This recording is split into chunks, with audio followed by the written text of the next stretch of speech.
Magandang araw sa ating mga kababayan sa Pilipinas at sa ibang bansa. Kumusta kayo natin? Welcome po kayo ulit sa Muntiatin Channel.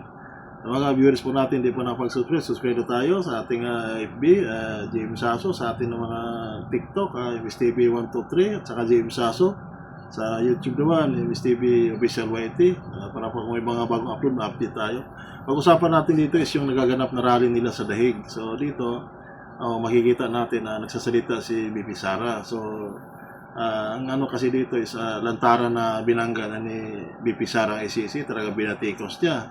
Babagit siya ng mga tao na mga tuta ng ICC. So dito, alam din natin na kanyang tatay is nasa loob. So siguro ang ano na ito lang paraan talaga na kahit papaano makatulong siya sa kanyang tatay. So sa ating pamahalaan kasi wala na siyang malapitan na ahensya na makatulong para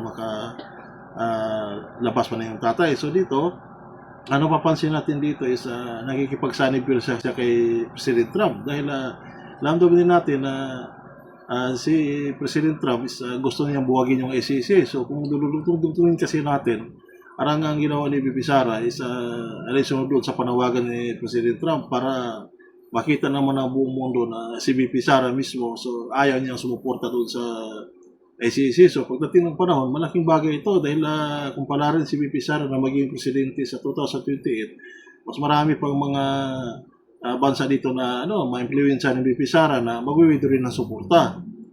Katunayan kasi dito is pumunta yung mga tao ni Trump dito sa ating bansa dahil hinikayat ng ating bansa na mag-withdraw ng suporta sa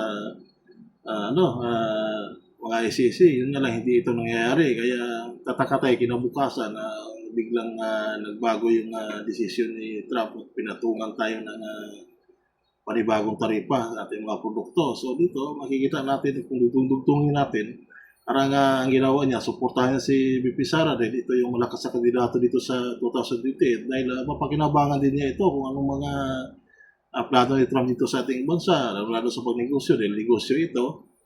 At saka sa yung mga military, mga base na dito sa ating bansa. So malaking bagay ito kung si Sara maging presidente. Si BP Sara naman talagang tanggapin naman niya ang tulong ng kanyang para sa kanyang tatay dahil ito rin paraan na makalabas yung tatay sa Dahig. Kasi kung mag-iba itong ICC, talagang unang makinabang ito is dating President Duterte. So ang ginawa ni Sara, magagamit din ito pagtakbo niya sa 2028, pagdating sa safety naman, maaari makatulong dito sa kanya dahil nga wala na siyang pwedeng malapitan dito sa ating bansa. So, nilapitan niya, yung ibang lahi na. Ganun parang, kahit paano naman, makakuha mo na siya ng tulong. So, sa atin na naman is opinion at reaction ng bilang simpleng mamamayan. Maraming salamat, buhay po tayong lahat. God bless.